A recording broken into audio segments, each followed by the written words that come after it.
आज का पहला पाठ उपदेशक ग्रंथ अध्याय 11 पद संख्या 9 से 12 8। अपनी जवानी के दिनों में अपने सृष्टिकर्ता को याद रखो, उस समय से पहले जब मिट्टी पृथ्वी में मिल जाएगी और आत्मा ईश्वर के पास लौटेंगी। हे युवक, अपनी जवानी में आनंद मनाओ, अपनी युवावस्था में मनोरंजन करो, अपने हृदय और अपनी आँखों की अभिलाषा पूरी करो, किंतु याद रखो कि ईश्वर तुम्हारे आचरण का लेखा मांगेगा। अपने हृदय से शोक निकाल दो और अपने शरीर से कष्ट दूर कर दो, क्योंकि जीवन का प्रभात क्षण भंगुर है। अपने जवानी के दिनों में अपने सृष्टिकर्ता को याद रखो, बुरे दिनों के आने से पहले, उन वर्षों के आने से पहले जिनके विषय में तुम कहोगे, मुझे उनमें से कोई सुख नहीं मिला।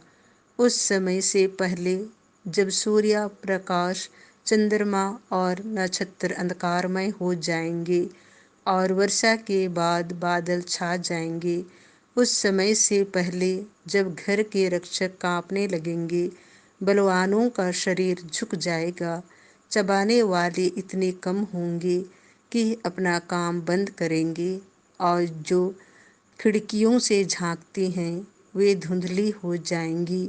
उस समय से पहले जब बाहरी दरवाजे बंद होंगे, चक्की की आवाज़ बंद होंगी, चिड़ियों की चहचहाहट धीमी पड़ जाएगी और सभी गीत मौन हो जाएंगे।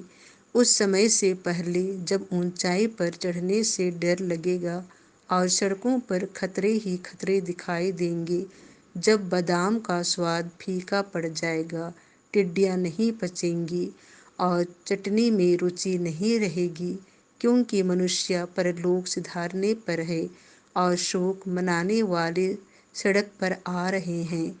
उस समय से पहले जब चांदी का तार टूट जाएगा और सोने का पात्र गिर जा पड़ेगा, जब घड़ा झरने के पास फूटेगा और कुएं का पहिया टुकड़े टुकड़े हो जाएगा, उस समय से पहले जब मिट्टी उस पृथ्वी में मिल जाएगी जहाँ से वह आई है और आत्मा ईश्वर के पास लौट जाएगी जिसने उसे भेजा है। उपदेशक कहता है, व्यर्थ ही व्यर्थ, सब कुछ व्यर्थ है।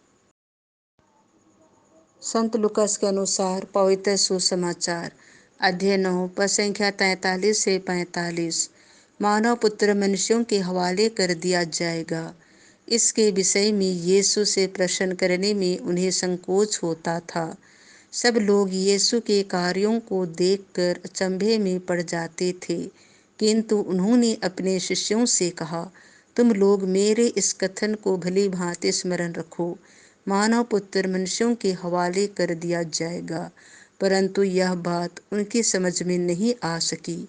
इसका अर्थ उनसे छिपा ही रह गया और वे इसे नहीं समझ पाते थे।